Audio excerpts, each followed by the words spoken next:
Zionist Prime Minister Benjamin Netanyahu announces that he would delay his government's plan to overhaul the entity's judiciary, an effort that has spurred months of mass protest and led to unprecedented nationwide strikes. Will this be the beginning of the disintegration of the entity after decades of its establishment? How are the internal contradictions and the inconsistent, contradictory demographic composition going to destabilize the pillars of the occupying state? You're watching All 24 News Special.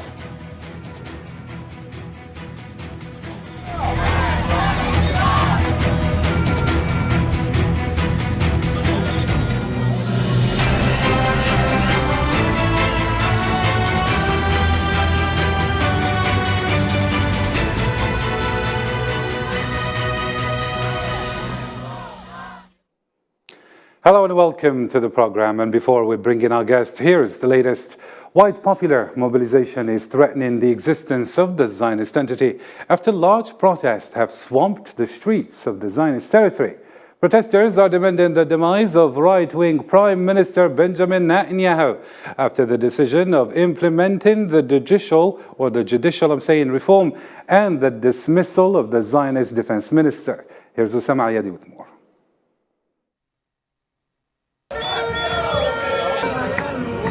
Many Zionist cities are witnessing protests by hundreds of thousands of people against the government of the extreme right-wing Prime Minister Benjamin Netanyahu, demanding his departure and stopping the implementation of the judicial reform law that the government approved a few days ago. These protests confirm that the Zionists cannot have democracy. They have extremist governments fed off the killings of Arab peoples, as well as the killing and sieging of Palestinians. Therefore, we ask for more cracking, more violence in the protests. We hope to see in Tel Aviv and other cities events much worse than what happened in Arab countries, God willing. Zionist media indicated that the protests had developed into clashes between security forces and protesters in Tel Aviv, while thousands of protesters set fire to tires on the main roads protesting Netanyahu's dismissal of Defense Minister Yoav Gallant on Sunday, noting that around 600,000 demonstrators in the streets protest the dismissal of the Defense Minister in Netanyahu's government. What's happening in the Zionist territory? They deserve it. They created the divide here for us in Palestine. Just like they divided us, they are now getting divided. In the same context, a number of unions and universities announced their strike and suspension of work starting from Monday. Universities also announced that they will stop their activities starting from Monday against the backdrop of the continuation of the judicial process, which Netanyahu delayed amid fears that the Zionist worst national crisis in years could fracture his coalition or escalate into more violence. When you see now that the Zionists are attempting a coup against this government and that they want to dismiss this government, this indicates that the Zionists want to bring this government down. So the Zionist entity as a country, if its internal situation continues to be unstable, this means it won't last as a country. In the Arab world, the protests have given hope to lead to Prime Minister Benjamin Netanyahu's political demise. Others expressed hope of more far-reaching consequences for the Zionist entity, which fought numerous wars with Arab adversaries after its establishment in 1948 and occupied the land of Palestinians to seek for a state.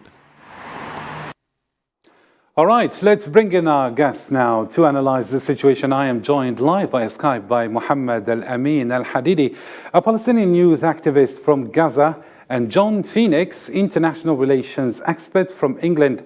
Thank you, gentlemen, for agreeing to be with us. So let me start off with you, Mr. Mohammed Amin Al-Hadidi. What is your reading to what is happening in the occupied territories? Thanks so much, sir. What the world is witnessing today inside the Zionist entirety of the result of a heinous practicing carried out by the occupation force over 2 years or more than since the start of the Jerusalem Intifada in the year 2021, killing children, civilians in the street, targeting journalists. What happened with seizing land, demolishing homes, and preventing Palestinians from praying in Al-Aqsa Mosque was enough to generate an explosion inside the Zionist entity state. The Israeli government, led by Netanyahu, who is trying to dismiss his trial in corporation cases he committed through change he wants to impose genocide on the one hand, and the Israeli people who no longer feel safe as a result. Since we're having network problem, we'll get back to you, Mr. Amin Al-Hadidi. Let me include here Mr. John Phoenix. How do you assess Netanyahu's move to delay judicial overhaul plan to the next session? Is it a retreat, let's say, or an attempt to ease the anger of the people here? I mean, thanks first for having me. You got to look at the background of the situation. You know, this is not a reaction to the Zionist army and occupied Palestine, Gaza, West Bank. It's a reaction to the changes, which is the government, so-called government. It's obviously which is formed between Netanyahu and other so-called right-wing groups. Obviously, Netanyahu waiting for one thing. He's been actually investigated several times for corruption, and he knows that if this law will not pass, sooner or later he's going to be actually called to account for his crimes, for his obviously corruption charges, which has been approved that he's actually involved in such charges. So they wanted to change the law where this gang of so-called government will be obviously in charge of the Supreme Court. The Supreme Court will not be able to order the Prime Minister, obviously, to stand to court or be investigated by the special committee, which will be formed by the Supreme Court to investigate Netanyahu crimes. So and he quickly wanted to change the rules. And now he's claiming that his fascist colleague, Ben Gvir, which is, he only got 6 seats in the parliament. Ben Gvir, obviously part of the so-called coalition. If he will out, Netanyahu knows he will also have to go. So either way, he is like, in the catch-22. If he will refuse, if he bows down to the public, he will obviously gamble on Ben Gvir to get out of the coalition. He lose power, and also if he actually insists, he will face the public. So this reaction, you see, this demonstration is not because, as my colleague said, years of oppression. As people who actually, most of them brought the government, voted for the government. They are Zionist criminals too, you know. They're not like, innocent people who are actually having difficulty managing their daily life. The army involved in that. That's why the Netanyahu sacked his defense minister, Yoav Gallant, because he actually sided with the demonstration by saying we shouldn't change the law. So just to correct people here, that is not reaction to their practices, their brutal treatment of the Palestinians over the years. This is actually to do with the public fearing that this is a situation where this is actually similar to what happened when Hitler took over. And this is 1935 when the Nazis take over. The laws started changing, step by step. And these people now, they know. They're, for example, I give you just a good example. B'Tselem is an Israeli human rights organization being obviously subjected to investigation, interviewed with the police. They enter their offices, taking files. They are living in a fascist state. This is an abnormal entity, which will not survive for long. Mr. Amin Al-Hadidi is back with us here. I saw you nodding right there, Mr. Amin Al-Hadidi. It seems that you agree to most of what our guest was saying. But still, I would like to ask you this question. Do you think that the situation experienced today by the Zionist government related to a ruling project by the right wing, or is it related to the transformations underwent by the same government and driven by internal political and demographic data? Okay, thank you.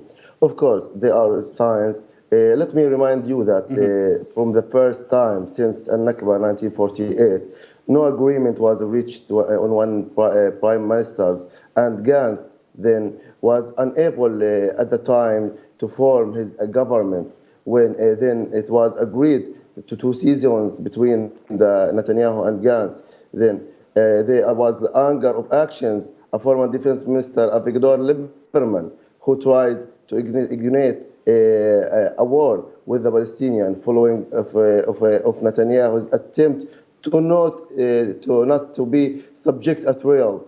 And then recently Ben Gvir set fire to his continuous invasions of Jerusalem and his incitement to kill the Palestinians in Israel. Today, 4 types are fighters for the power and control. For my opinion, point of view, this will be beginning to the end of the Zionist entity.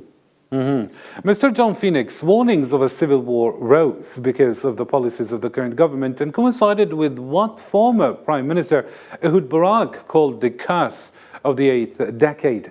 Are these fears justified? Well, I don't think, to be honest with you, they will go that far. You know, that's why Netanyahu obviously watered down the proposed reform by saying, let's talk about it, let's discuss it in the summer. You know, I don't think they go that far, because one thing united these settlers, it's a settler state. It's an abnormal state. The only thing uniting these people together is that the fear, which is the Zionist propaganda of the Palestinians. If you don't unite it together, we will be crushed by the Palestinians, you know. And that's what the only thing get them to stick together. Otherwise, that's also very important to know. This is also their fear of having the Palestinians gaining their own little state, which is on not even 8% of the Palestinian occupied land, 1948. You know, so they are actually in the same page. The only difficulty is that the Israelis are now waking up to the situation where the government is actually a government of settlers, government of fascist right wing, who actually try to impose laws which Israel is not obviously accustomed to that. We've been told they are the only, which is a joke, the only democracy in the Middle East, and we could see the democracy. You know, we could see the rules in Gaza, West Bank, the occupied 1967 include Jerusalem. You know, how the brutal treatment of the Palestinians. And I just want to very quick to correct my colleague. You know, Lieberman is a fascist who actually called on cutting heads of the Palestinian prisoners. So let's not call him Mr. Let's call him a criminal, because your colleague, well, our guest here said Mr. Lieberman. He's not a Mr. He is a criminal Lieberman. Very nice. And Mr. Mohammed Amin Al-Hadidi, are there any signs of a possible disintegration of the Zionist entity given the latest developments? Yeah. The statements of the Israeli Prime Minister and his extremist partners are the acknowledgement of their determinations to return to dictatorial laws to the tables of the next parliamentary seasons, to determine of the country's economy and security. As long as the legislations continuous and is not suspended, Israeli citizen will be on the street, and this is just an attempt to weaken, to protest in order to activate Netanyahu dictatorship. Let me turn to Mr. John Phoenix here. Does the judicial reform plan lead to the collapse of the Zionist government? I don't think so. And I just wanted to mention something. It looked like we make it look like the only government, which is a fascist government, is the Netanyahu government with his fascist coalition. Since the inception of this so-called state, the laws actually is based on racism, discrimination. Palestinians inside the 1948 occupied Palestine, they will not have the same right as the Israeli so-called citizens. You know, this is not from today or yesterday. This is from 1948. You know, all the practices, the only difference between Ben Gvir and Shimon Peres, that Shimon Peres can speak good English, can smile, take good photos. Ben Gvir can say, no, we want to all the Palestinians out of so-called promised land. I don't know, obviously, who promised the land, you know. So we have to be careful not to try to make it look like the only right-wing government. You know, most of the settlement was built under the labor government, which is supposed to be center-left, Zionist center-left. All the settlements, killing and the mistreatment of the Palestinians happened under Rabin, Shimon Peres, you know, and so on and so. So we don't want to make it look like, you know, the only problem now we have this government, which is the Israeli citizens, which is, you see them now in front of you carrying the Israeli flags. They're on the same page with this junta. You know, unless when they come into a situation where, for political reason, that Netanyahu will be investigated and Netanyahu want to impose a new laws by saying the Supreme Court should have no power over the government officials, you know, over the government. The Israelis come out in the street.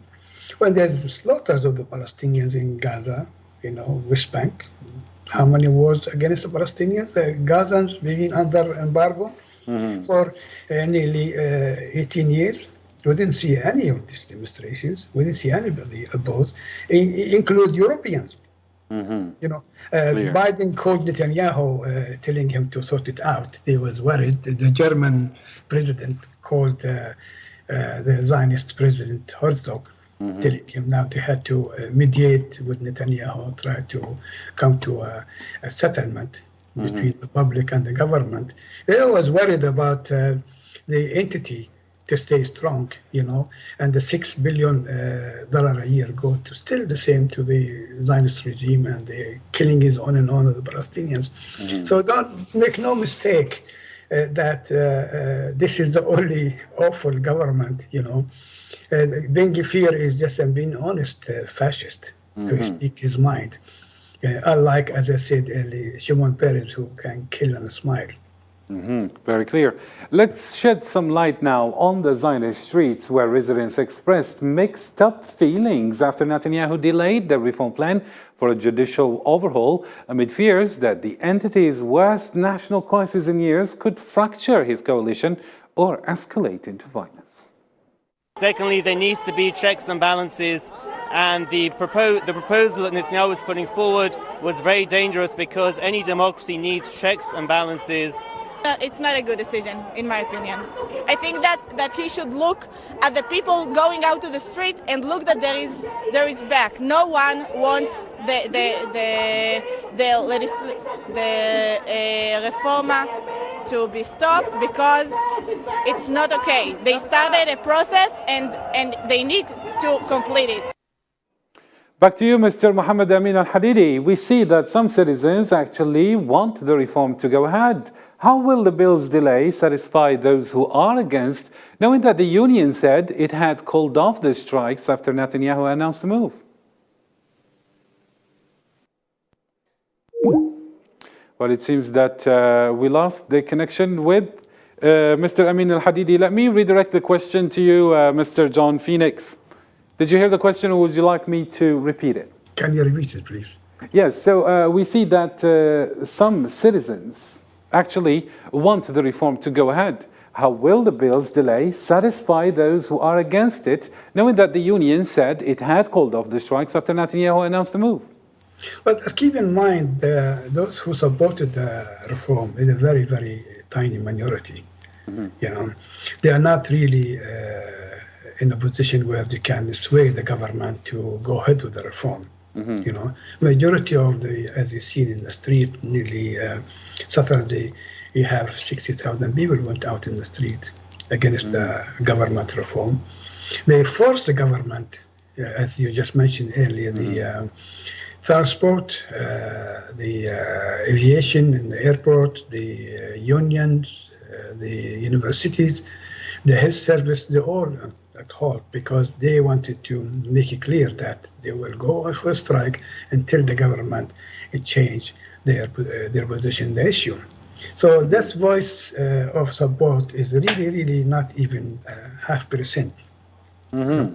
I've been looking at the Israeli media for the last few days, and I could see a majority of people on the Israeli media who send letters and come on TV, especially those who joined the demonstrations. There was 24 hours talking about rejection to any change of the laws, and they wanted to be sure that the Supreme Court is the main, power in order to be sure that the government will not try to persuade the public, to support their. That's why the Netanyahu obviously changed his position. Mm-hmm. If Netanyahu sees there's even 10% of support, it will take longer for him to obviously change his mind. Mm-hmm. But he knows even the army, after he sacked the defense minister, there's high-level member of the army threatened to step down, if he go ahead with the reform. Mm-hmm. So he had a call today from Biden, told him that he had to change his mind. The German president gave him a call and said, need to resort to obviously dialogue with the public. And that's himself today announced that he will postpone the reform till summer, giving a chance for dialogue. 2 days ago, he was calling these people, they are obviously trying to destruct the government, trying to destroy the country. That's what he was accusing them. Today he said, well, I'm happy to talk to these people. Let's go ahead and revisit the situation back in the summer. Mm-hmm. And we see the opponents are calling the move a threat to democracy. How do you see this amidst claims that this state is already an apartheid one? I mean, we see the Zionist entity, for example, treating its own people with water cannons, but then we didn't see live bullets or, let's say, rubber bullets or even sewage water being thrown at it like they did with the Palestinians. Well, I mean, you have to keep in mind one thing, there's 2 laws govern that entity, The laws which govern Gaza and West Bank, especially West Bank now because they are under direct control, it's obviously fascist apartheid laws. Mm-hmm. There's no law, it's a military actually, laws, which is Palestinians get persecuted. The same area, West Bank, the Israeli settlers were treated as if they are in Tel Aviv, if they are in Palestine 1948. The Israeli civil law actually be implemented in the settlements. Imagine just spot of settlements, they live under different law than their neighboring Palestinians who are their land being occupied, by the Zionist army. But even inside the so-called Israel, the laws actually now are changing a lot.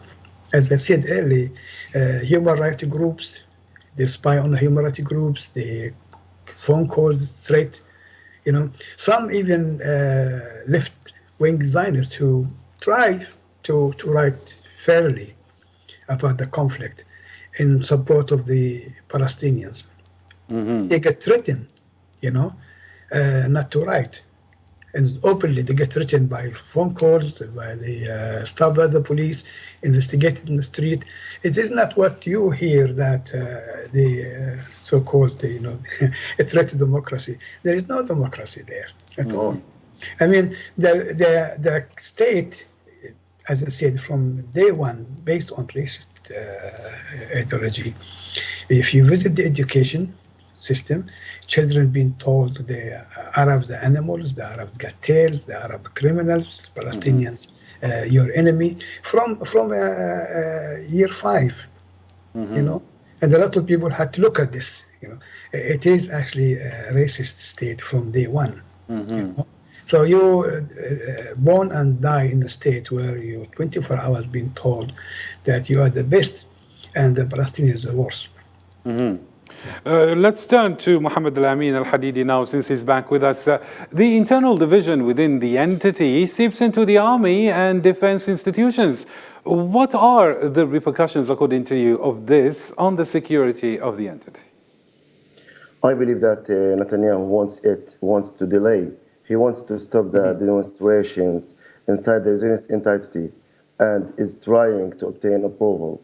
But he was clashed with the oppositions that reject the judicial reforms and change that are inevitable and rely on the demonstration of the street. But Netanyahu succeeds in returning the demonstration to their homes means that he has two things before him. The first one, his government and his foundations or that tries to distract the citizen by venting the anger of the Palestinians through a surprising attacks maybe on the resistance or the citizen in Gaza or in the West Bank. I think that. The White House's National Security Council is very concerned with the developments in the Zionist entity, as its spokeswoman, Adrienne Watson, stated that the events further underscored the urgent need for compromise. Meanwhile, a message from the entity's labor union foreign ministry showed that its embassies around the world had received invitations to join the protest. More with some ministry.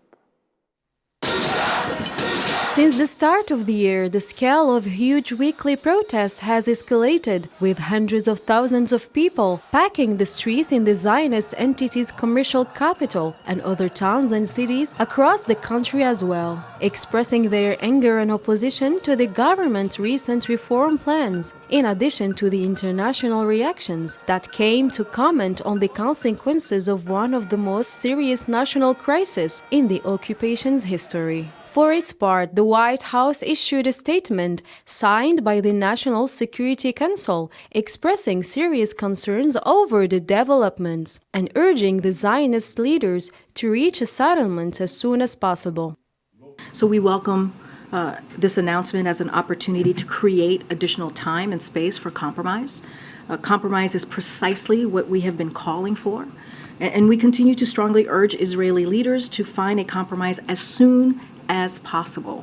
As the US President recently discussed with the Prime Minister Netanyahu that democratic values have always been and must remain a hallmark between both countries.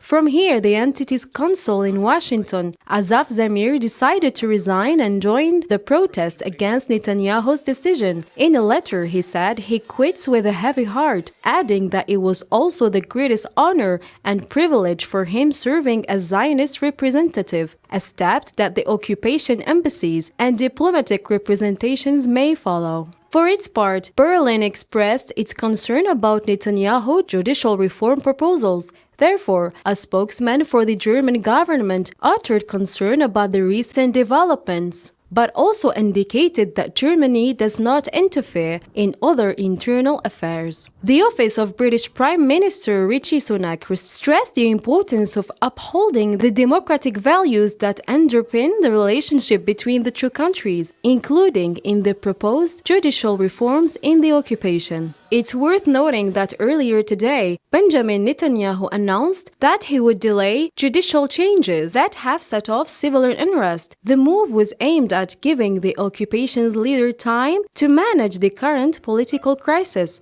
though protests continued. All right, back to you, Mr. John Phoenix. How will the West, especially the United States, deal with these developments? I mean, the U.S. is a big defender of democracy, and we see one major and strong of its allies dealing a heavy blow to one of its fundamentals.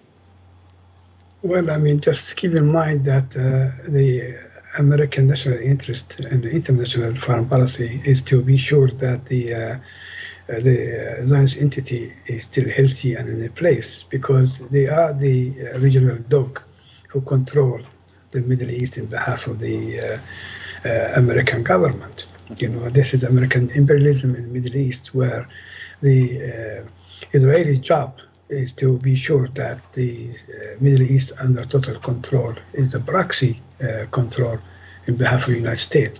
So in the American interest to keep the entity obviously in charge, to keep the entity in good health, they spend, as I said, nearly $6 billion a year. And each Israeli citizen receive roughly $300 a month for doing nothing. American aid. Obviously, if that money given to the public, to the citizen, will be $300 a month for each citizen, you know. But this money obviously goes to building settlement and obviously enhancing their military, you know, machine. So this is obviously bother the United States, and they had to be sure that their sincere Middle East dog is in good health. That's the whole idea. You know, and that's the whole reason the whole settlement, so-called Israel, exists. That during the Cold War, they obviously was more important. This dog was healthy, he was young, and this was very important to look after that dog because if you remember the years of the Soviet Union and United States during the Cold War, now the dog is getting old, and there is voices in the United States, obviously, concerning American money going to Israel, while the Americans themselves don't have health service, school is in need, bridges fractured, the country itself, so-called American democracy itself, in danger. You know, you have ghettos of Latinos and blacks in the country. They are not in good health themselves, you know. But in terms of the international relation, they had to be sure that Israel exists in order to control the Middle East. Very nice indeed. And now we are joined live by Mr. Hamoud Sarhi from the United States, a political analyst and professor at university. Mr. Hamoud Sarhi, thank you so much for agreeing to be with us. And my first question to you is the entity heading towards disobedience and chaos after it has been boasting that it is a cradle of democracy in the Middle East? Hi, Karim, and thanks for having me. It's been a while. Yes. Yes, that's the appearance. But, you know, there are deep roots for this. It speaks volume about the so-called Israel democracy. It speaks also volume about the kind of system, this colonial system that this entity has established over the years. And now these are perhaps a sign of a crumbling of the system. It is a long ways, but it certainly shows a strong indication that not all is well, that when we talk about democracy in Israel, we're actually talking about some specific people. There are the Israeli state segregates along racial lines. For example, if you're an Ashkenazi Jewish, you are citizen number one, and then underneath you is a Sephardist, and then the Arabs or the Palestinians, those who live inside. To the Algerians, this is typical, is a colonial system that we lived for so many years under colonialization. Sure. This is the same thing. Along with that, it speaks also volume of the extent to which we are now talking about problems within Israeli society, within this entity. And for a while, the state was, just as an example, until mid-90s, the perception among the old generation, the Israeli Zion and Ishaq Rabin and so on and so forth, they believed that to get peace and stability and is to be recognized by the Arab world. Well, that philosophy in '96 changed when the Israelis shifted the focus of the peace process process from land for peace to security for peace. And at that point, Israel started to build an arsenal of military, as always. I mean, you had the dome, the wall. This is all to give a sense of security for the Jewish states. And then you have this. This is an internal problem that says that those security measures are not enough to keep these colonial states in a Palestinian land and discriminating the Palestinians. And how do you read the delay of the judicial overhaul plan here? Is it just a move to, let's say, ease the anger of the people?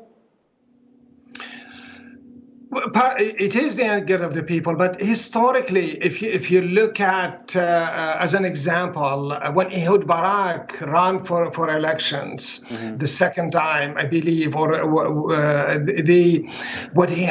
he failed because he ran, or he was talking about, or in his campaign about putting some restrictions on some of the privileges that the Orthodox Jews were getting. The Orthodox Jews don't work. They are there to pray and to meditate, to protect the religion. This is what they believe, and the idea, and they were supported by the states.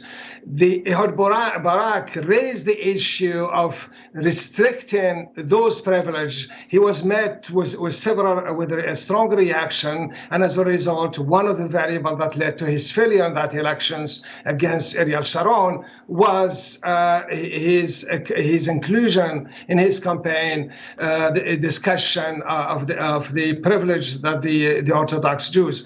This is a similar when he started addressing issues that pertain to issues of identity, of a certain privilege, you tend to get this kind of reaction. Netanyahu, by what really at the end was to save himself from the court, because he is under investigation, or was under investigation. So curbing the power of the legislators was a way of doing that. The other thing that you have to consider is that the court, to a large degree, in this entity has ruled in favor of what some may call the Palestinians, the Arab Palestinian, particularly when it comes to expropriation of land, and in particular, when the far right is now talking about let's get rid of the Palestinians from this land, they don't exist.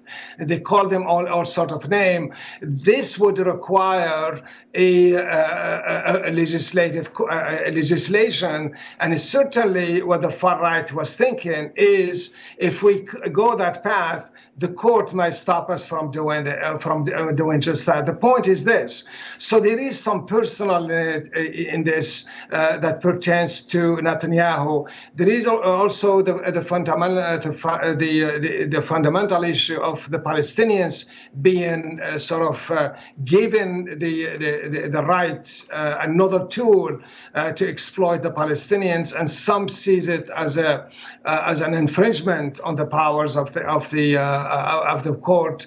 So it's been for months, as you know, for weeks. This demonstrations. It hasn't gotten to this level, but we are seeing it grow, and even though the Prime Minister has retracted, the demonstration seems to continue. Very nice. And is it an exaggeration, Dr. Hamoud Salhi, to say that there are possible signs of disintegration of the entity here?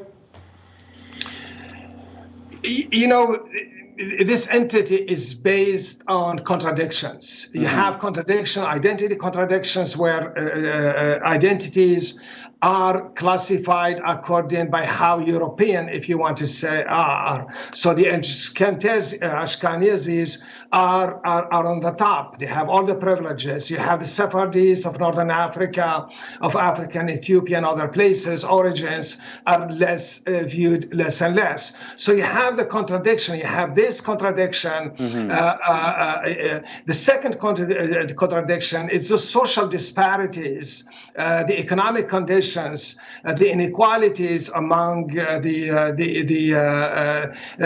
this entity's social structure, and that's also play a major role. And the other thing, that one factor that we seem to ignore, the Israeli population has grown and has changed its dynamic since the collapse of the former Soviet Union.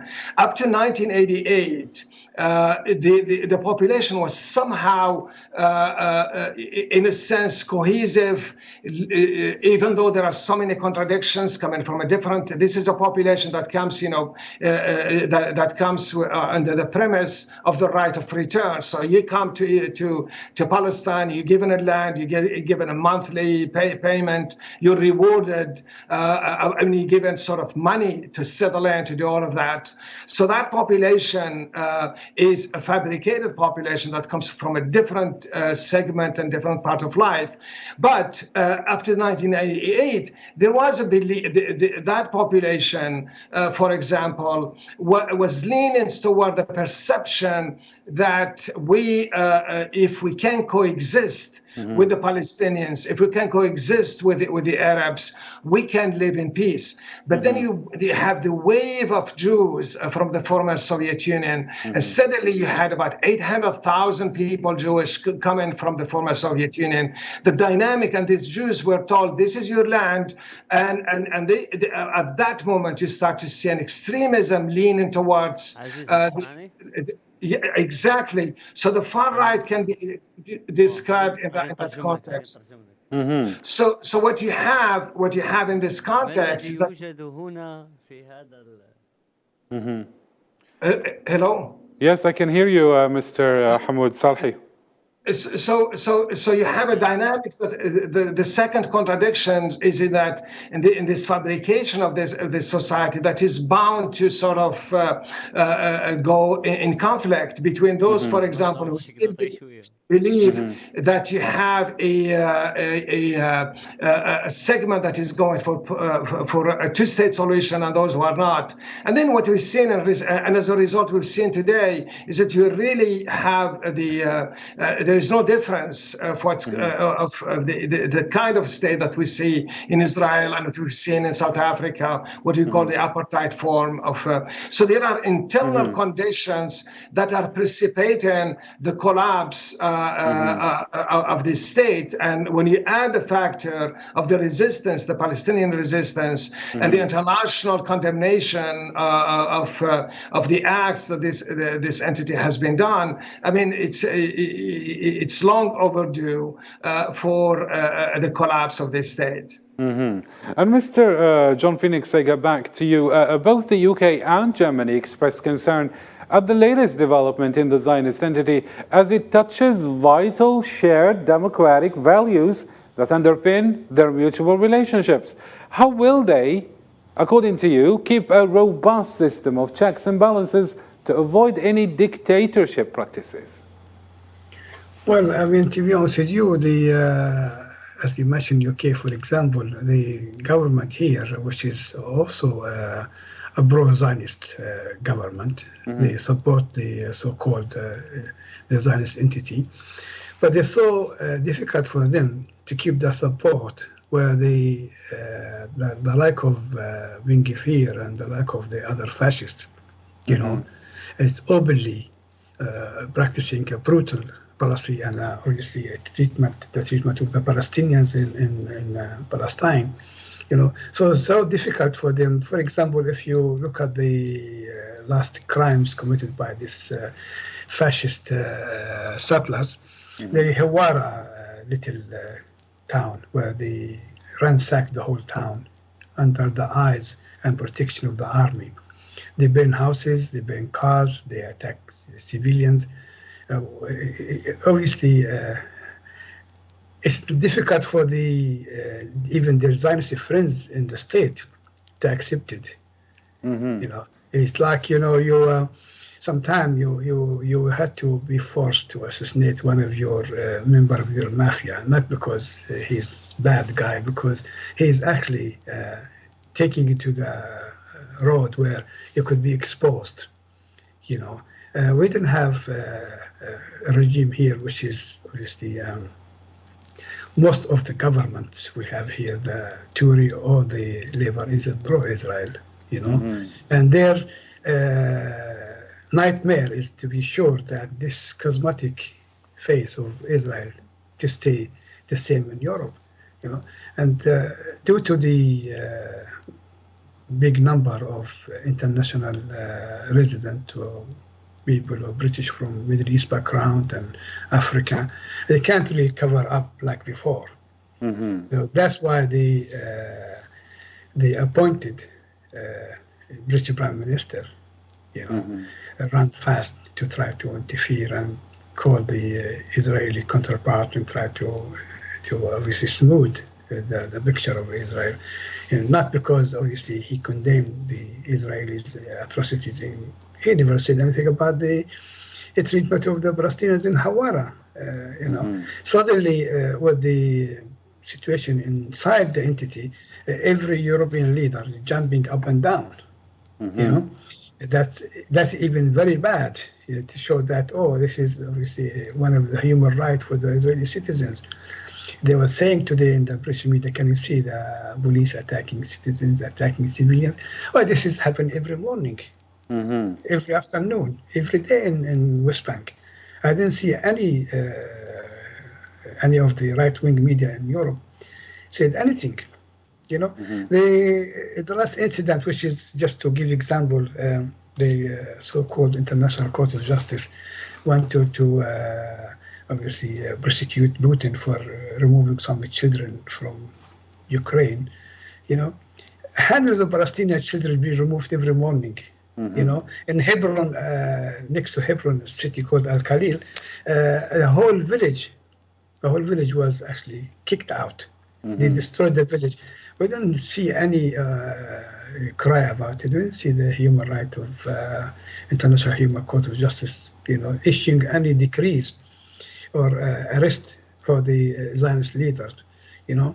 So it is, as I said earlier, these people you see now in these demonstrations, the same people who was dancing and having a barbecue on the border of Gaza during the onslaught of the Palestinians in Gaza 2004. They was dancing in the border, watching the bombs slaughtering Palestinians. So this entity is strange, as I said to you, is abnormal. As my colleague earlier mentioned, the discrimination against its own citizens. I mean, a few years ago, if you remember the Falasha, the Ethiopian Jews, right? It was actually a big so-called intifada there, you know, because their treatment, lack of jobs, lack of equality, lack of education, forced them to come in the street, you know. And what happened? We could see a good democracy. They was attacking them, and two of these people got killed. 100 was obviously arrested, and tens was injured. And this is in a so-called the democracy. So this entity is not going to survive for long, you know. And I advise them to keep their passports.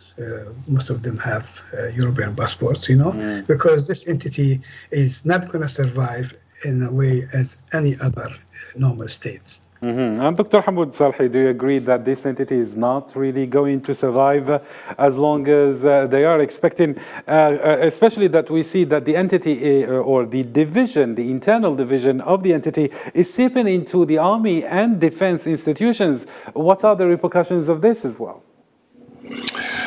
Well, you know, you have the defense institution that is a very important variable to consider, but we have to be very conscious. I think you have to have a struggle that use this as an indication of the weakness of this entity. Historically, what you have is that Israel has built its unity on an external threat. The Palestinians is described as a terrorist. Now it's the Iranians. Now it's the nuclear weapon, and all this creating this perception that there is an external threat is very, very important. Has been a very important variable for the Israelis to exist for this long. The second is that what we've seen over the years, the Israelis have adapted to international pressure, and this is the first time, which might be different because you have an internal pressure. So for the international pressure, one of the things that the Israelis learned from their war in 1967, where they were sort of criticized internationally, and they became sort of a villain in the eye of international law. And what the Israelis did after that is start to think of wars as unlimited wars. Mm-hmm. So have we seen attacks in Lebanon, on the southern Lebanon, as you have this limited wars in Gaza against the Palestinians, and the attacks on the West Bank, using the settlements to achieve Israeli goal of taking all over the Palestinians' land. This latest far right movement is on record believing that that the Palestinians have no presence in this land and this part, and they should take the lands of all the Palestinians. They should kick them out, and Palestinians have no rights. Mm-hmm. That is. So you have all of these ideas that the Israelis are always worried about the external perceptions, because their survival depends on this idea that they are a democracy, which, as we've seen, was never a democracy. Just ask any Palestinian, ask the entire world community that sees Israel as a state that is in constant violation of human rights, and so on and so forth. So there's clear example of that. I think where this is going is that there is certainly a problem with the Israeli internal system, internal structure. The Israelis will have to look into this, whether this is a Netanyahu problem. Because remember, it's Netanyahu that has pushed for this judicial reforms. And he pushed for the judicial reforms because of his personal problems, meaning that if he is able to nominate the judges that he wants, or the Knesset is able to nominate the judges, then he is free from any repercussions, or he will try to use his ways to get away with the violation of the laws that he's allegedly been been under. So you have these internal forces that this is the new thing. So how Israel will emerge on that, it depends on how the internal forces will come together. Ishaq Rabin used to say when he in the Knesset during his time, he had only a slim majority of one vote or a little bit less or more, and he said the Israeli state was always on collapse. But because they are on the verge of constantly of a fear of losing, they maintain their solidarity. So there is a lesson to learn. But also a lesson to learn from here is the fact that this is new. This is not sort of something that Israel have lived. But more than anything else, when you put it in the context of Israeli security, this is the first time when Israel is being hit from inside, and it's exposed the inequalities and the disparities and the problems on which this Zionist colonial state has been created. And eventually, like any colonial states, the end is there, if not sooner, it's later. Very nice. And Dr. Hamoud Salhi, just on a different level, do you think that this crisis can benefit Palestinians in any way? Speculating that the ousting of this far-right government is going to ease the situation for them, to say the least. It does. There is a sort of a relaxed mood, one would say, from this, that it gives away some kind of legitimacy to their struggle, that they are not the only one who are fighting against this far-right, racist, Zionist organization. There are others who are in the same positions. But I think but it speaks also to the Palestinians in other ways. And if I may, just to give you an example, when the Algerian, up to 1954, before the Algerian revolution started, there was a dominant belief among Algerians, revolutionaries and non-revolutionaries, that the French cannot be beaten. They are too strong for the Algerian to be defeated. But Algerians learned from the Vietnamese, who defeated the French in the Battle of Dien Bien Phu, and that gave the incentive to the Algerians that if the Vietnamese can do it, we can. And that's one of the variables, one of the factors that led to the armed struggle that November 1st was based on, and which the Algerian Revolution took that path. Because up to that point, the Algerians believed in a political solution to a large degree. It varies from one time to another. But the point in here is that this could be something that the Palestinians would use an incentive to say that this state can be cracked, can be dismantled, or there is a solution that a lot of some are pushing, the one-state solution, a formula like the same we've seen in South Africa, where people come to go exist under the principle of inequalities. Palestinians want to live in dignity, and they have no issues with sharing and living with other people. I mean, there are Jews, Christian in Palestine, so it is an incentive certainly for them and for their struggle that has long gone, and their independence is long overdue. And Mr. John Phoenix, how do you find the comments of Dr. Hamoud Salhi here regarding the Palestinian solution?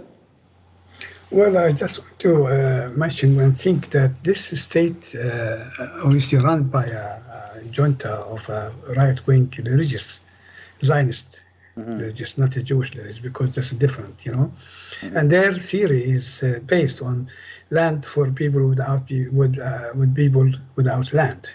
The teaching of this Zionist theory that the Jews, in this case, obviously, the Zionists, was promised a land, and this land, in order to be a clear land for the Jews, they had to get rid of the Palestinians or the Arab population, And in order for the return of Jesus, and that's why that's explain why nearly 50 million Zionist Christians in the state support the entity, that in order to Jesus to return, you had to get rid of the non-Jews, right? Now, with this mentality, it's very hard to share a state with such fascists. But again, Dr. Hamoud, what he just mentioned is make also sense, because if you look at South Africa, as a mother, it was the same mentality, white and black, that we are actually superior, you are inferior to us, And the power of the international community changed. The Europeans start questioning the role of white South Africans, The black movement was stronger. Mandela led the struggle and ended Middle East, and obviously, sadly, we said Mandela controlled the country, but it still was the white racist organs who obviously controlled the police and the defense ministry.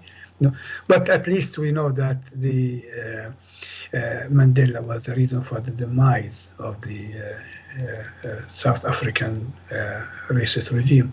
But in the case of this cancer, It is really hard, to reach the same conclusion like South Africa, but it's not hard, as I said. This demonstration shows one thing, that the so-called entity, which look like a strong man, now we discover that this strong man got a kidney problem, got a heart problem, got other problems. The society itself, as I said, without being united against one enemy, as Mr. Saleh just said now, if it's not Iran, the Palestinians, without the crying that we are in a sea of enemies, we're just a small, tiny, state. We also have a fear of the neighbors. So they always played in the victimhood. That is their number one, the victimhood. And that's what happened. They love ghettos, as you see. They build a wall, for themselves, so they can live in a ghetto, because there's still this psychological mentality of the Nazi ghettos is still in their head. We had to live in ghettos, and they believe that they put Palestinians in ghettos, but truly by having that wall, it's actually negating themselves. So with that said, if you look at the entity within, it is really difficult, to survive for long. And that is actually was estimated by I think 5 years ago, by the CIA report. They're giving them at least 30 years to live, as a state or as an entity, let's call it. And we all pray that will not take that long, 30 years. Let's pray that 5 years.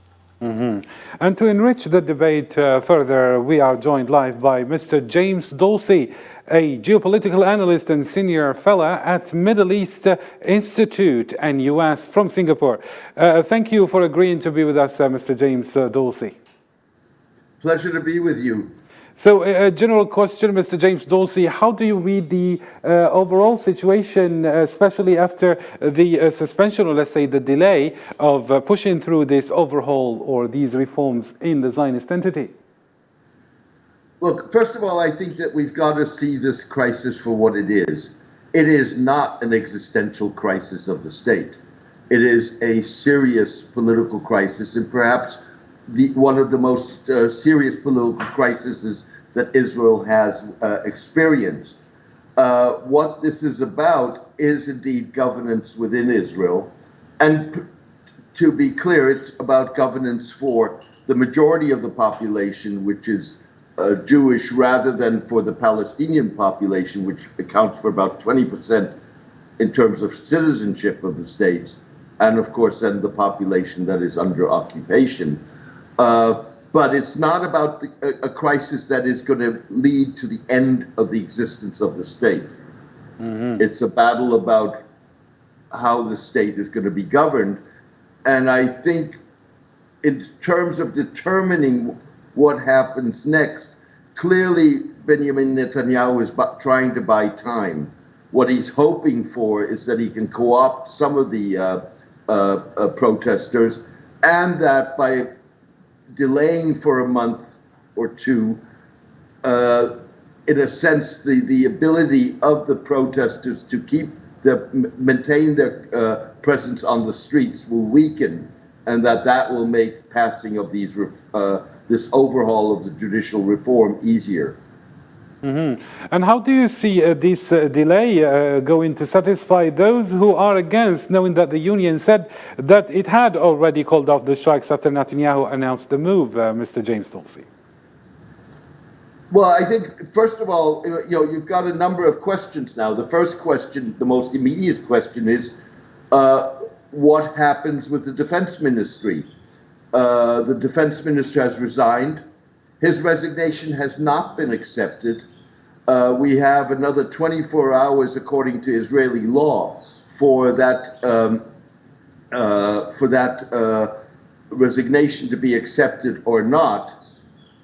If it's accepted, then the question is who becomes the next defense minister, and that's very important, given that we have an unprecedented situation in which segments of the Israeli military have refused to report to duty because of a political issue. That's almost unprecedented in Israeli history.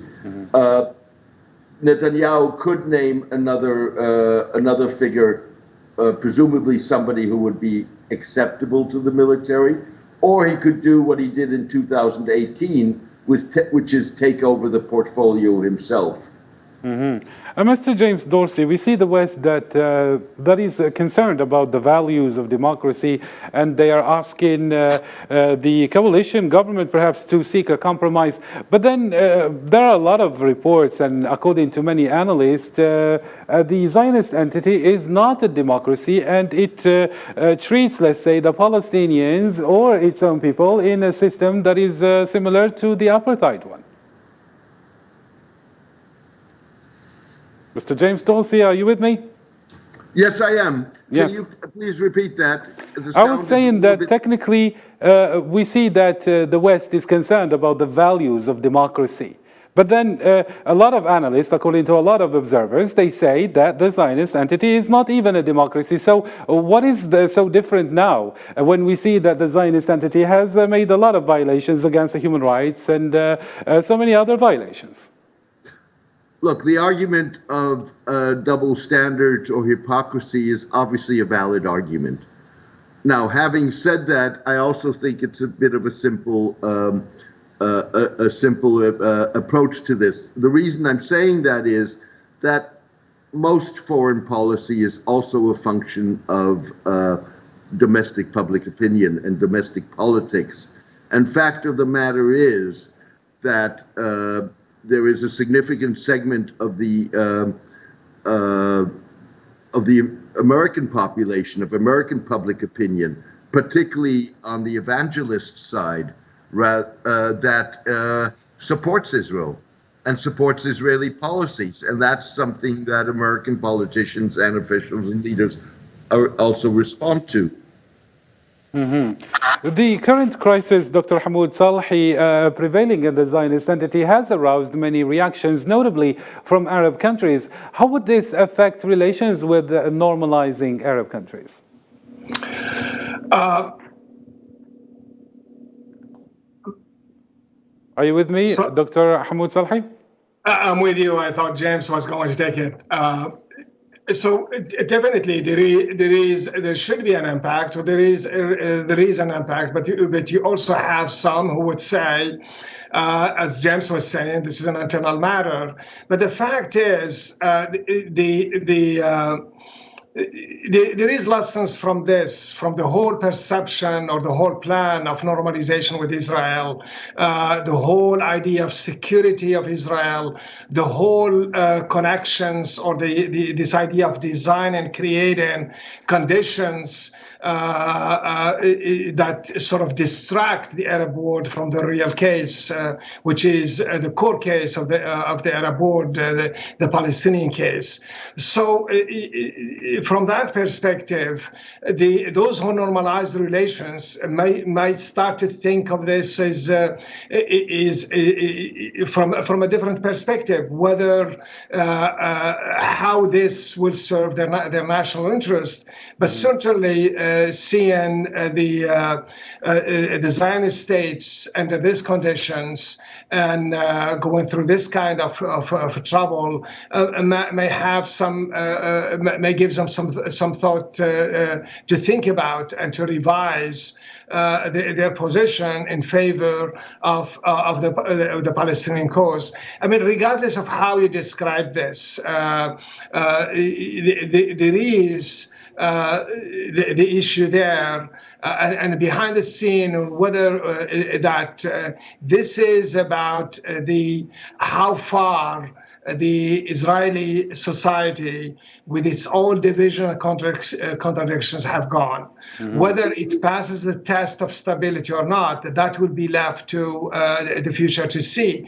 But it certainly shows a strong indication that the far right positions on the Palestinians, the personal, one could view this, the personal approach that Netanyahu is taking or seeing this for the fact that he brought it because of his legal background could tell you something, that this idea of democracy or the state that does not crumble is now open for possible, there are cracks, there are ways of how to address it. So the lack of unity and the way how the situations has sort of led to where we are now,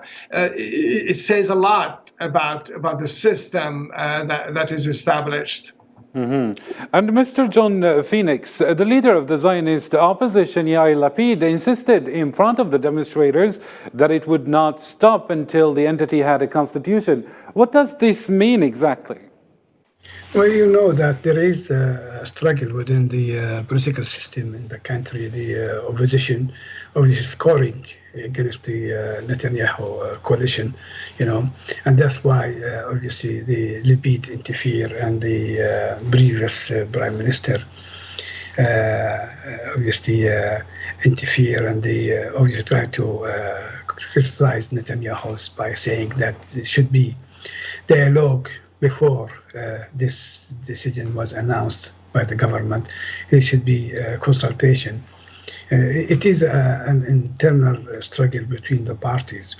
But just want to go back to one thing you mentioned about the Israeli-Arab normalization. This is actually a normalization between the Zionist entity and the Arab regimes, not the Arab countries. Mm-hmm. And this will not affect their relationship with the Zionist regime, because if it's Hawara, as I mentioned earlier, mm-hmm. A little town was destroyed and burned, 24 hours attack on the civilians, killing and injuring and burning houses. It did not make any of these Arab puppets move. Mm-hmm. An internal issue within the Israeli society isn't going to make them move, because obviously it's not going to affect them. The only thing they'll be doing now, because we're in Ramadan, they're praying to God that will never happen in their countries, mm-hmm. because they begun. If that's happening in some dictatorship such as Bahrain and Oman and Kuwait and all this dictatorship, there will be actually a problem for them. So I don't think that's going to make any difference, other than being sure this disease would not spread in their countries. And I just want to emphasize, if the massacres of the Palestinians will not affect their relationship with Israel, how the Israeli citizens who are rising against their own regime going to affect this dictatorship? Yes, as we were talking about the dictatorship, actually, and the discrepancy here with democracy, we see that the West is actually reacting, but according to you, the Arabs are not going to budge. Now, let's move to a different report. Amid protests that ravaged through Zionist entity, light was shed on Benjamin Netanyahu and his action or coalition following Zionist Defense Minister dismissal by Netanyahu. The latter was accused of threatening Zionist security and destabilizing judicial system after he passed a bill, reform on the judiciary. Islam Said reports. Wide protests and strikes paralyzed Zionist entity after Netanyahu's controversial plan to overhaul the judicial system, which according to opposition will allow him to have the authority to quash any court decisions against him, especially the ones related to his involvement in corruption cases. Who is this man who caused a huge social and political rift inside the Zionist entity? Benjamin Netanyahu took office as a premier for the first time in 1996 and held this position for 5 times, which is a record that no other prime minister has reached in the history of the Zionist entity. He has held several positions since his involvement in the political arena after his return from the United States in 1988. After that, he won a seat in the Knesset for the Likud party and became deputy minister of foreign affairs. Netanyahu stepped down as a Likud chairman and was succeeded by Ariel Sharon, and after the latter's election as a prime minister in 2001, Netanyahu returned to government, first as a foreign minister and then as a finance minister. In 2005, he resigned in protest of the Zionist withdrawal from the Gaza Strip. His political career was not devoid of criminal trials, especially those related to charges of bribery, fraud and breach of trust that have been haunting him since 2016. Following these accusations, he was put on a trial in May 2020, becoming the first prime minister to be tried during his term. He was known for his extremist ideology, especially towards Palestinians, and his name was associated with the Zionist aggression on the Gaza Strip. He was re-elected as a prime minister for the 5th time in November 2022 and led the most right-wing and extremist coalition in the history of the Zionist occupation. He led legal reforms that were met with widespread public protests, an unprecedented crack in the ruling coalition. Dr. Hamoud Salhi, back to you. Given the Netanyahu's stubbornness, I'm saying, regarding his position on the amendments, do you think he will retract definitively from his decision under the pressure of the street? I think there are two scenarios. One, he will, and that's possibly the best outcome he could have. The other one is perhaps to think of this as retracting partially and later on bring it back, and with the belief that with time this issue will die out, and that he will be in a better position from now to later. He's known to be a survivor. He survived a lot of political crises, and only to emerge stronger and stronger. But I think this time around it's a bit difficult. This is outside Netanyahu's sphere of operation, meaning he survived political debate. This is more in the street, and it is about an issue that he is advocating, and it is also a very strong dividing issue, and which speaks also volume about the nature of the system, the struggle between the judiciary and the legislative, and giving more power to the legislative in terms of at the expense of the court. That sort of fits or attaches the very basic of the parliamentarian system of the Zionist states. So from that perspective, the issues are a bit different and too difficult. So I see him really, and maybe this is a sort of an extreme position, but I think we're witnessing perhaps the end of Netanyahu as a political career. Yes, and Mr. John Phoenix, how do you see the unfolding of this crisis? I think, as I just obviously emphasized what our guest, Mr. Dorsey, said earlier, I think the delay, obviously he's hoping to gain more support from the public. Number one, now he will need to contain all this demonstration by promising to revisit the issue in the summer. Obviously through dialogue, as he obviously wished to do. Also, he's offering to reduce the numbers of the government representative on the judicial system. So means that the Supreme Court will have less, member of the government on that board, which does balance the proposal. And in the end, I think he will get away with it. Mm-hmm. That's what I believe. Yes, and James Dorsey, will Netanyahu be the main reason for internal division within the entity's army and defense institutions?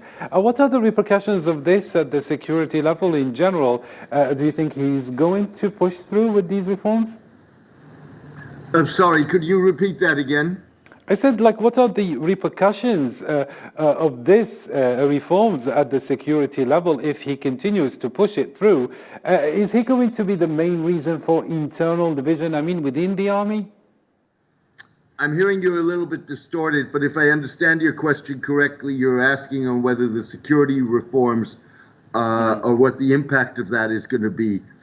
First of all, it's not a reform of security. It's an addition of a security force that would fall under the authority of the National Security Minister, in this case, Itzhak Ben-Gvir.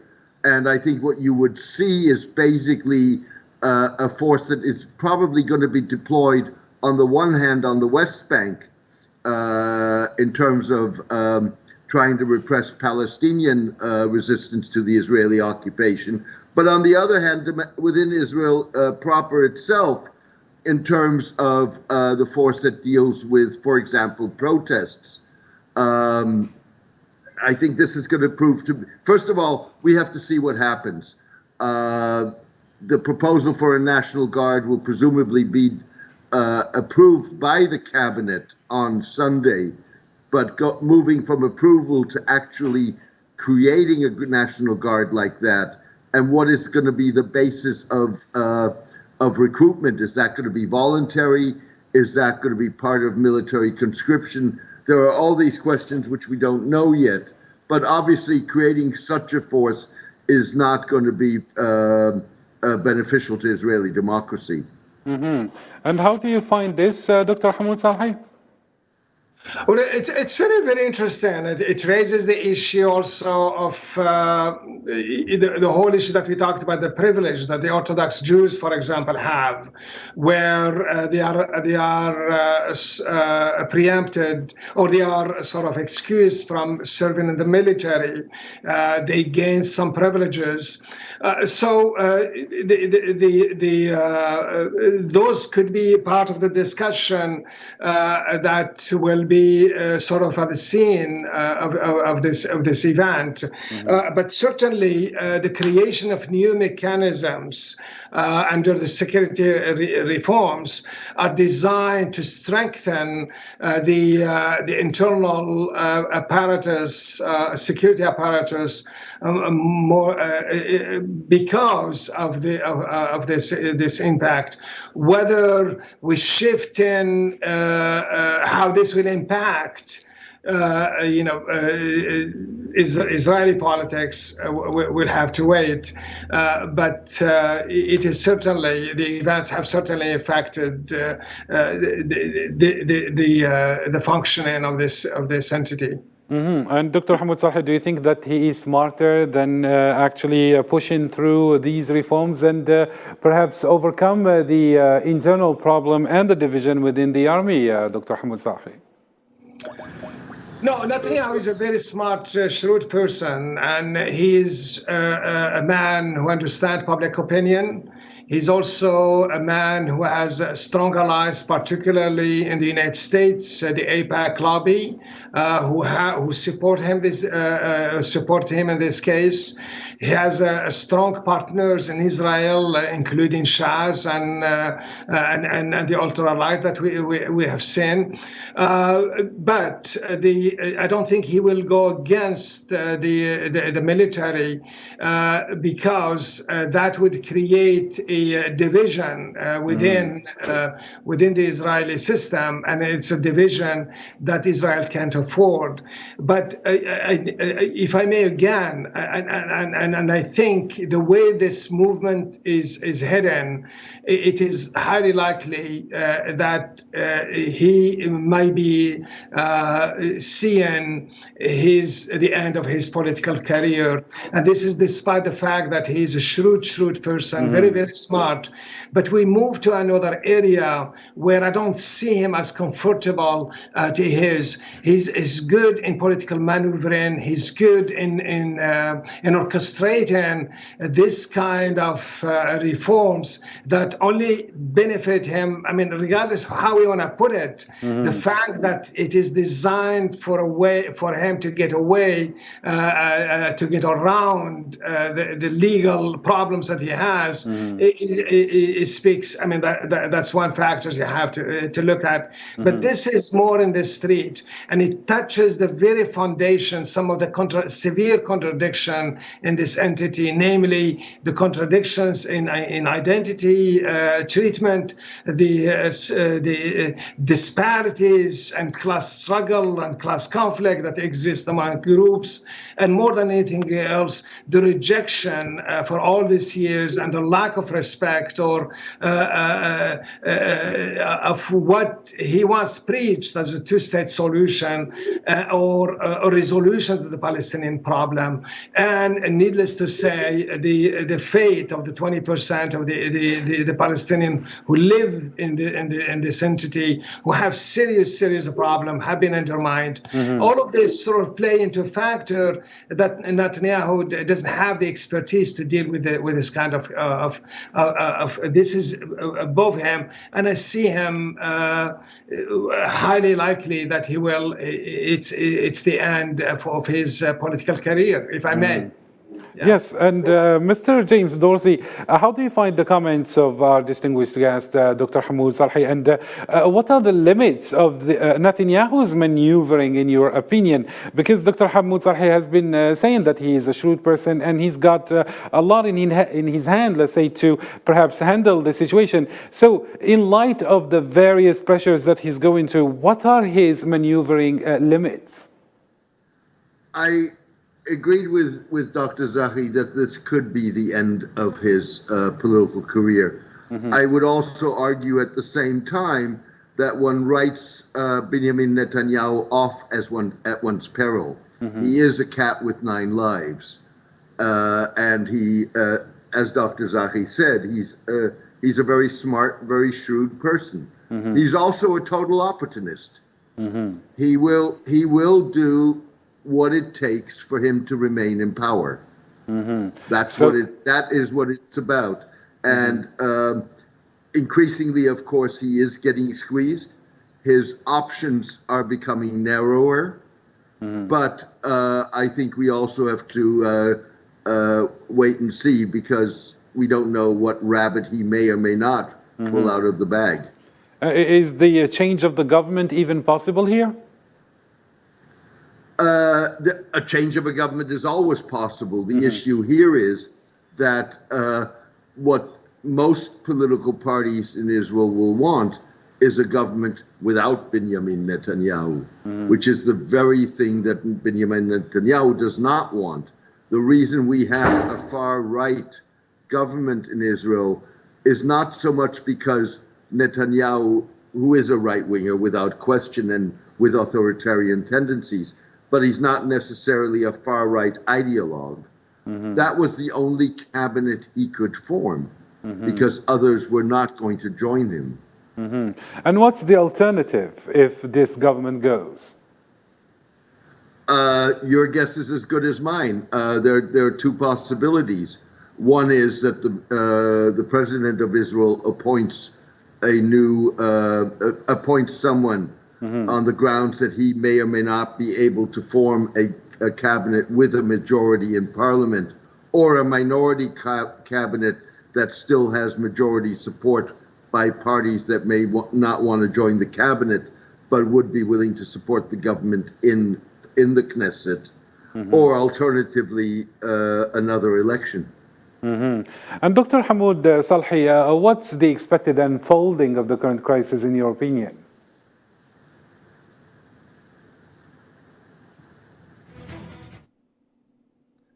Can you hear me? One more time, Karim. Yes, I said, what's the unfolding of the current crisis according to you? What are the expected scenarios? I think this is serious, and it will continue.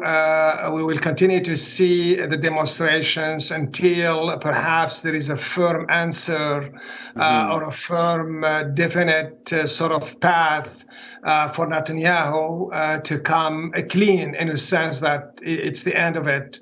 And So that's one option. The other option is,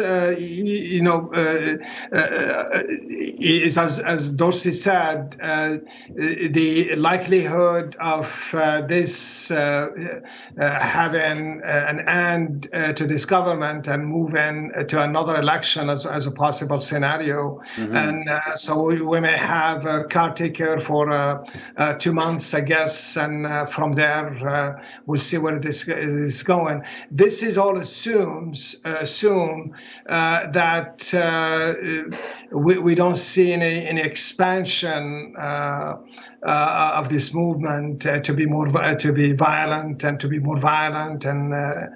to start sort of taking over some of the facilities that might force Netanyahu to take control and force his way on the system and emergency rules. And say the situation lingers on and the crisis continues as one of the options that you put forward in the table, Dr. Hamoud Salhi. What are the repercussions that are going to take a big toll, on the country's development plans, and growth?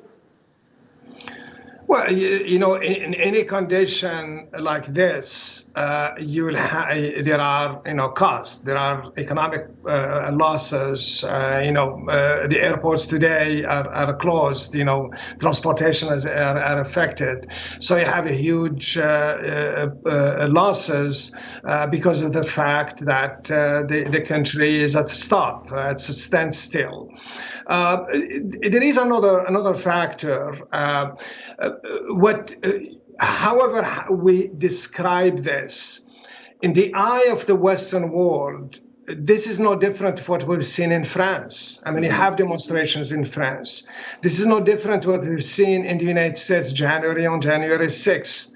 Or other places, demonstrations that are sort of known and that have affected the countries in different ways. So this actually places, ironically, Israel among or as if it is another Western democracy. And so despite the fear that when Washington comes and say, we are worried about this, we are all concerned about this, it's not the image that this project as an Israel as not democratic. It is a fear that continuing in this path will allow or will be used by so-called Israel enemies that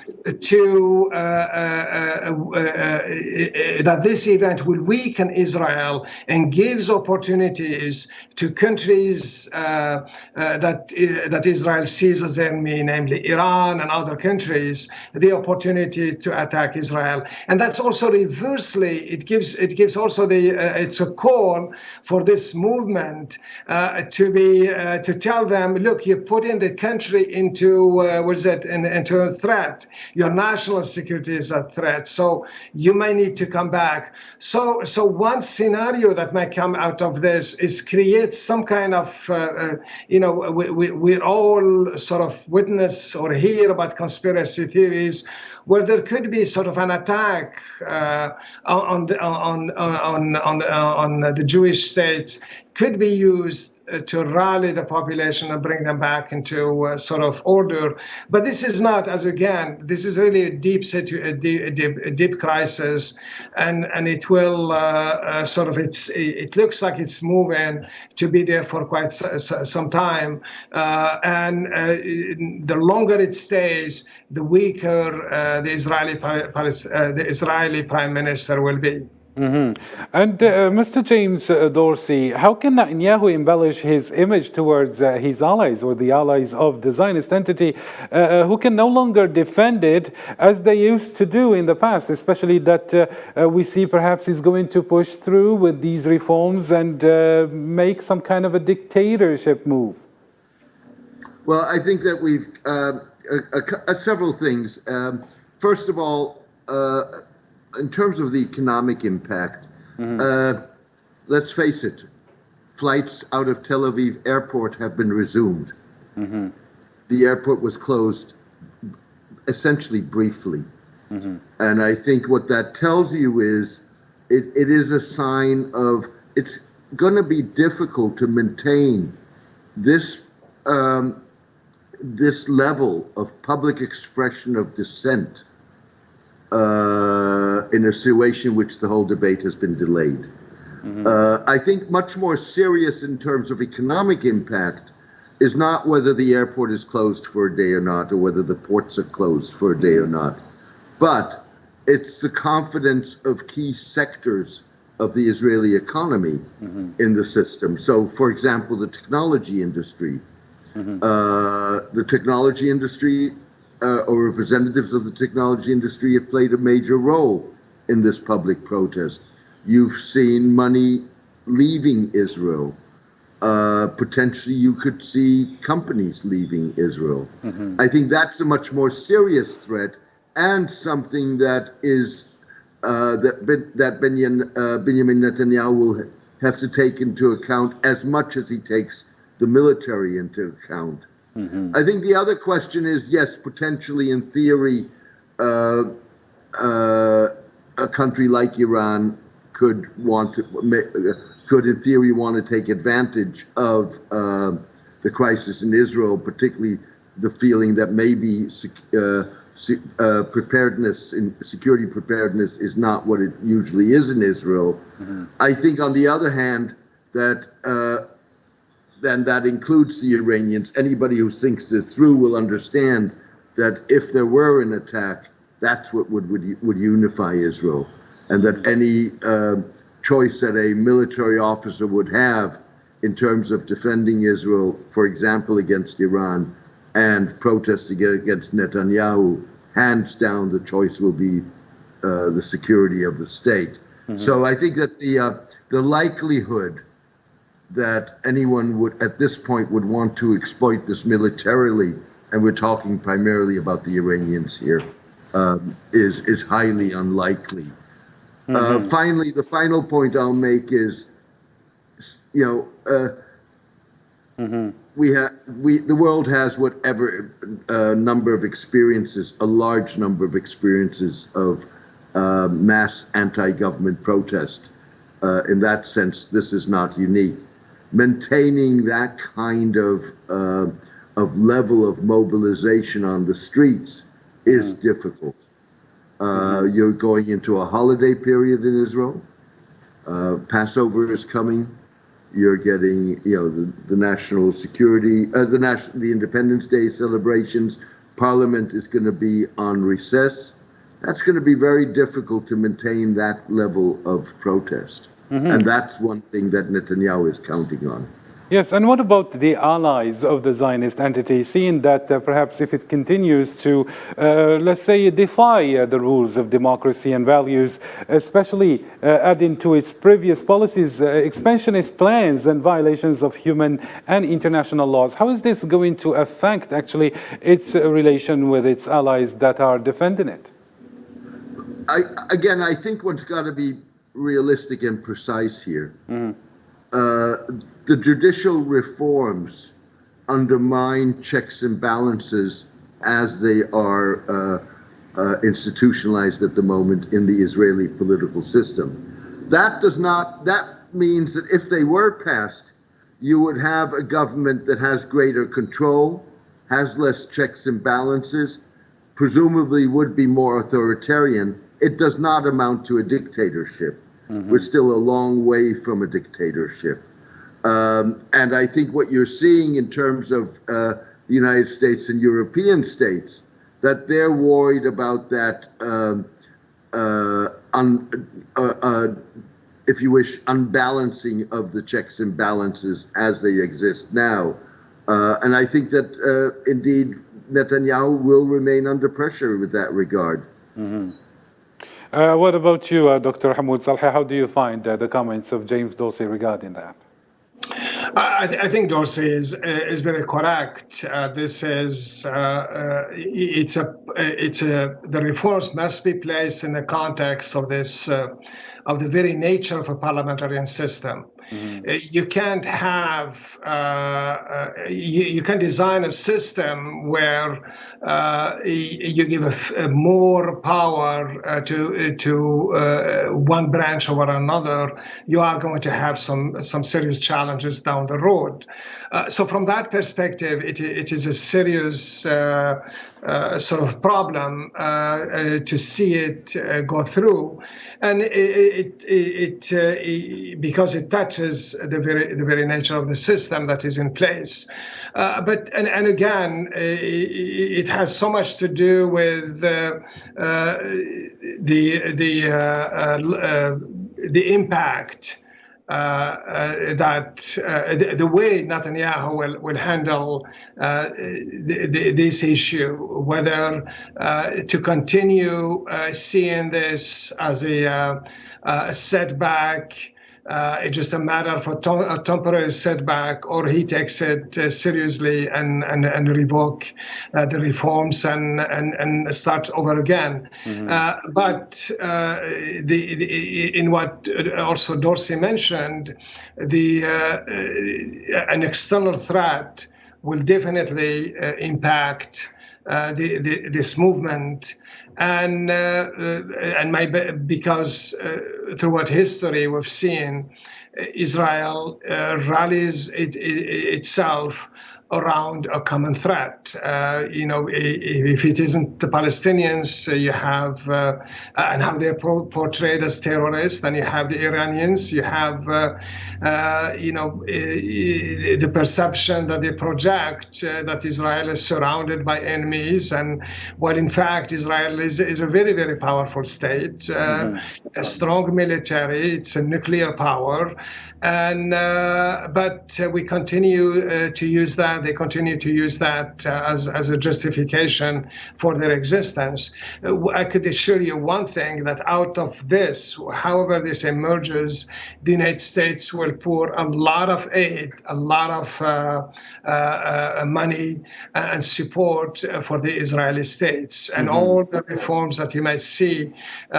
being sort of presented this now will be sponsored by the United States or other organizations in the United States, because Israel represents the major ally of the United States in the region, and it